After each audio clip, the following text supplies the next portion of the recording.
Tervehdys, on Delusional Tuts täällä.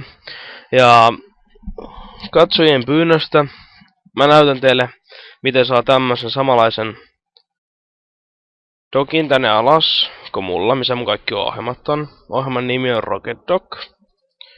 Ja ihan aluksi täytyy tietenkin ladata se.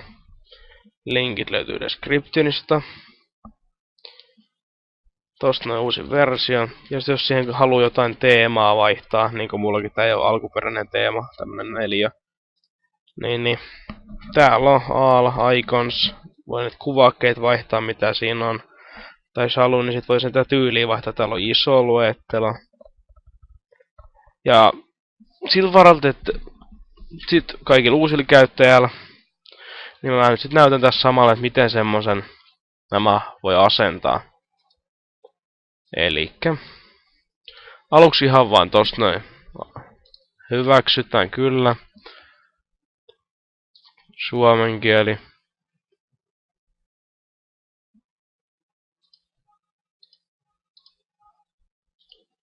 Ja mä täytyy sulkea toi Rocketpen käynnissä oleva Rocket Dock.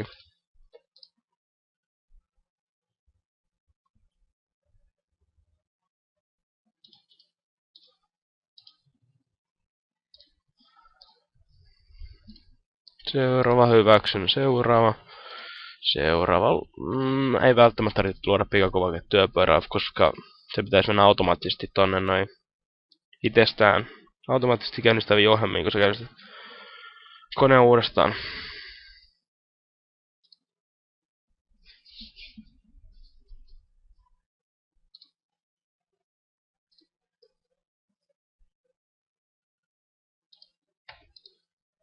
No.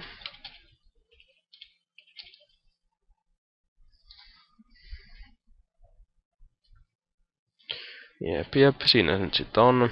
Teillä se on tyhjä, tai sitten on jotain muut kuvake lisää, voi poistaa ihan vaan tämmötä vetämään, mutta se lähtee pois. Takaisin. Ja sinne voi lisätä ihan vain simppelisti.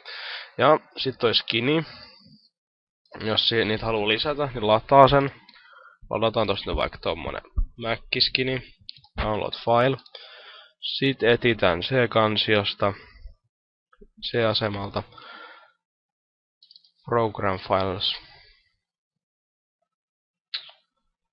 Se on näköjään mennyt, kun lasketaan 32 bittisiä, eli program X286 ja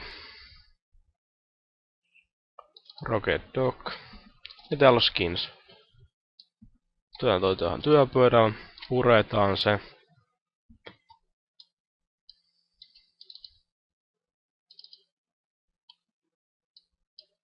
Kansioon ja sitten kansio vaan siirretään tonne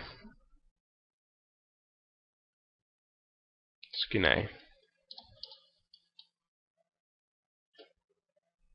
Ja voilà, se on siellä. Joo niin, no nyt se on sen laitettu sinne.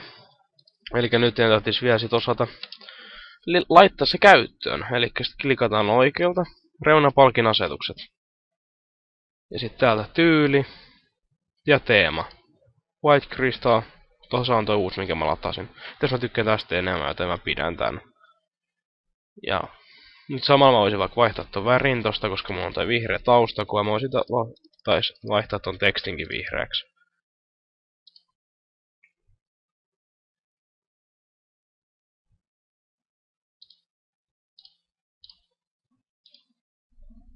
No, paljon parempi. No mut hei, siinä se oli. Kommentoikaa mielipiteitänne, muistakaa tykätä. Ja me nähdään ensi kerralla. Siihen asti, morjes.